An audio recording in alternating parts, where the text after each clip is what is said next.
శాస్త్రీయ పరంగా చెయ్యండి. శాస్త్రీయ పరంగా చేస్తే సక్సెస్ అయిన రాష్ట్రము తమిళనాడు.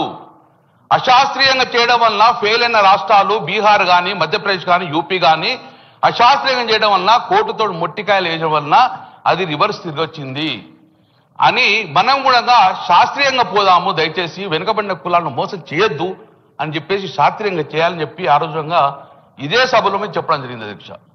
కానీ ఏ రోజు కూడా మా సూచన పరిణామం తీసుకోలేదు, మీరు మమ్మల్ని తీసుకెళ్ళలేదు, పరిణామం తీసుకోలేదు, మమ్మల్ని పట్టించుకోలేదు. కాబట్టి ఇప్పుడు మీరు స్వాగతించరా, మీరు పరిణామం తీసుకుంటే ఇలాంటి చిక్కులు రాకపోవు. అధ్యక్ష, 42% రిజర్వేషన్ ఇప్పుడు ఇస్తున్నామన్నారు అధ్యక్ష. బిల్లు తీసుకొస్తాం, బిల్లు తర్వాత జీవో తీసుకొస్తామని చెప్పారు.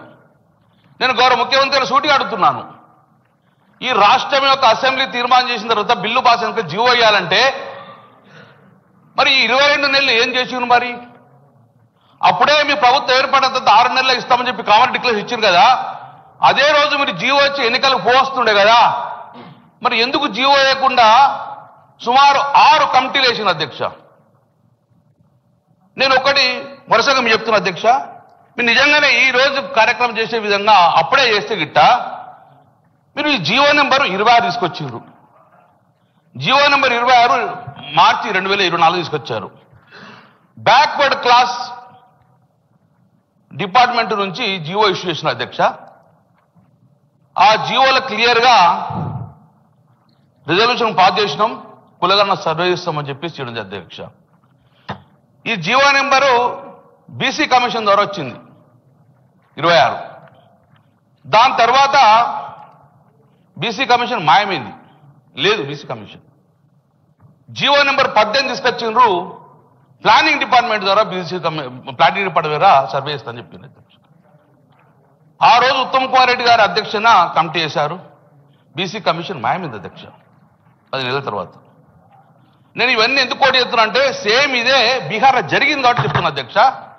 మేము దయచేసి మేము రాజకీయంగా మాట్లాడలేను, మా సూచన పరిణామం తీసుకుంటే ఈ బిల్లు పాస్ అయ్యి రాజ్యాంగ పరంగా మన చిక్కులు లేకుండా యాభై చిక్కులు కావాలని కోరుకున్న వ్యక్తిని మేము. కాబట్టి జీవో నెంబరు 18 తీసుకొచ్చారు అధ్యక్ష.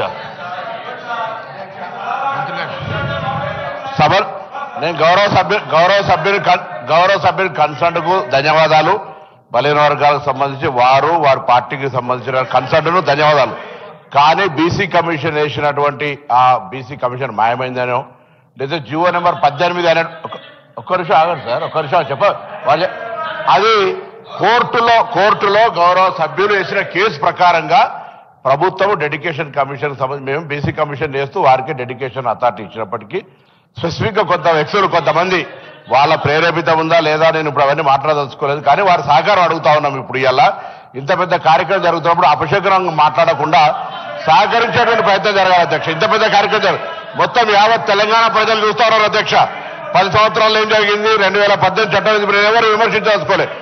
ఒకటే మరి జీవో 18 కోర్టు ఆదేశాల మేరకు 24 గంటల్లో డెడికేషన్ కమిషన్ చేసినటువంటి చిత్తశుద్ధితో ఉన్నాం అనే మాట దయచేసి గౌరవ సభ్యునికి సమాజానికి చెప్తారు. తప్పుడు వార్త పోతనేటువంటి ఆలోచన తప్ప బీసీ కమిషన్ మాయమైపోయింది, బీసీ కమిషన్ లేదు, జీవో 18 నెంబర్ తెచ్చిరు అనేటువంటి రాంగ్ మంత్రిగా పనిచేసినారు బలహీన వర్గాల శాఖ. వారికి విజ్ఞతకు వదిలేస్తాను. గౌరవ ముఖ్యమంత్రి సభలో ఉన్న అధ్యక్ష, నేను తప్పు చేస్తే మీరు సరి చేయండి. మంత్రి గారికి వాస్తవం తెలివై, ఎందుకంటే చెప్పేది వాస్తవం చెప్పాలి సార్. ఆనరబుల్ మెంబర్ గౌరవనీయులు మాజీ మంత్రి గారు, గౌరవ శాసనసభ్యులు కమలాకర్ గారు వారు చేసే రిమార్క్స్ సరైనది కాదు అధ్యక్ష. You have to take back అధ్యక్ష. పూర్తి స్థాయిలో అవగాహనతోనే వారు ఈరోజు ప్రత్యేకించి జిఓఎంఎస్ 26 కానీ 18కి సంబంధించిన అంశం విషయంలో వివరణ ఇవ్వటం జరిగింది అధ్యక్ష. ఎందుకంటే it has to go to public. వారు చెప్పే ఒక అంశం పబ్లిక్ పోయి మేము ఈరోజు నేను కాదు సార్, మేము మిమ్మల్ని ఏం కాదంటలేను. ఇఫ్ యూఆర్ అగేన్స్ట్ ఓబీసీసీ రావద్దు అనుకుంటే మీరు చెప్పండి, రావద్దు అంటే ఊరుకుంటాము. మీకు వద్దు, మీ పార్టీకి వద్దు, ఓబీసీ రిజర్వేషన్ వద్దు అనుకోండి, ఈ విధంగా అవరోధం కలిగిస్తామంటే చెప్పండి సార్. వారి ఒపీనియన్ కూడా ఈ రోజు వారు ఆ విధంగా మాట్లాడటం సరికాదు. నేను దయచేసి please take back your remarks sir. గౌరవ సభ్యులు కమలాకర్ గారు, గతంలో మీరు మంత్రి పదవి చేశారు. ఒక మంత్రికి తెలియదనడము సమంజసం కాదు. ఆ మాటను మీరు వాపసు తీసుకోండి. సార్ అధ్యక్ష, ఆకారంలో పెద్ద ఉంటే అవగాహన ఎక్కువ ఉంటుంది అనుకుంటే నాకు తెలియదు అధ్యక్ష. అవగాహన లేదు అంటే ఆయన కంటే ఎక్కువ చదువుకున్నా, రాజకీయాల విద్యార్థి దశ నుంచి ఉన్నా, నాకు ఎక్కువ తెలియదు అని అంటే వాళ్ళ పార్టీ వాళ్ళ నాయకులు మాట్లాడతారు. కానీ నేనేమంటున్నా, ఆకారంలో పెద్ద ఉంటే అవగాహన ఎక్కువ ఉంటుంది అనుకుంటే దయచేసి అర్థం చేసుకొని ఆ మాటలు వాపసు తీసుకోవాలి. ఇది పొరపాటు. దయచేసి ఈ విధంగా మాట్లాడితే పొరపాటు అని మాట మాట్లాడుతా ఉన్నా. సార్ ఒకటి స్పీకర్ సార్ స్పీకర్ సార్ నేను బాడీ షేమింగ్ గురించి మాట్లాడితే కూడా చాలా కాంట్రవర్సీ అవుతుంది సార్. గౌరవ ముఖ్యమంత్రి హాల్లో ఉన్నారు అధ్యక్ష. నేను తప్పు మాట్లాడలేదు, క్లియర్ చెప్తున్నా. అతనికి అవగాహన ఎందుకు లేని మళ్ళీ చెప్తున్నా అధ్యక్ష, నేను మళ్ళీ చెప్తున్నా సార్ దిస్ ఈజ్ అబ్సల్యూట్లీ ఎందుకు అనవసరంగా ఎందుకు సార్ అది సార్. దయచేసి నేను మరొకసారి గౌరవ సభ్యులను కోరుతా ఉన్నాం. ఇది చాలా ఇంపార్టెంట్ బిల్ అధ్యక్ష. ఈ ఇంపార్టెంట్ బిల్లు చిన్న చిన్న అంశాలను మరి మీరు ప్రస్తావన చేయడం, అరే ఒక మంత్రిని పట్టుకొని అవగాహన లేయడం అనేది సరేనా? మీరు ఒప్పుకుంటారా? మీరు ఒక బలహీన వర్గాలకు సంబంధించి ఈ రోజు పరంగా జీవోలు తీసుకొచ్చిన వ్యక్తిపై ఆ విధంగా మాట్లాడటం సరికాదు అధ్యక్ష. It is not in the spirit of right discussion అధ్యక్ష. ఈ రోజు బలహీన వర్గాలకు సంబంధించిన చర్చ జరుగుతా ఉన్న సందర్భాన్ని దృష్టిలో పెట్టుకొని మాట్లాడమని చెప్తా ఉన్నాం అధ్యక్ష. ఈ రోజు నేను కూడా మరొకసారి చెప్తా ఉన్నాను, గంగుల కమలాకర్ గారికి మీరు విత్డ్రా చేసుకోవాల్సింది.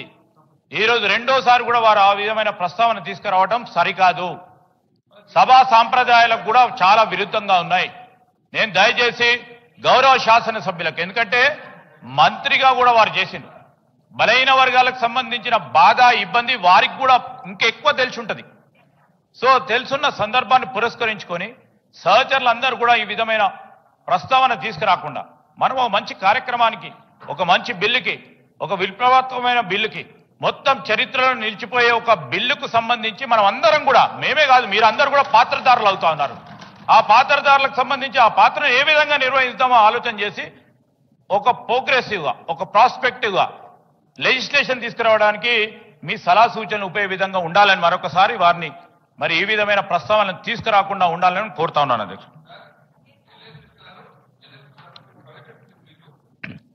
మీరు ప్రవేశపెట్టిన బిల్లు గంగుల కమలాకర్ అదే సార్, మీరు ప్రవేశ వన్ మినిట్ గంగుల కమలాకర్ గారు 1 minute.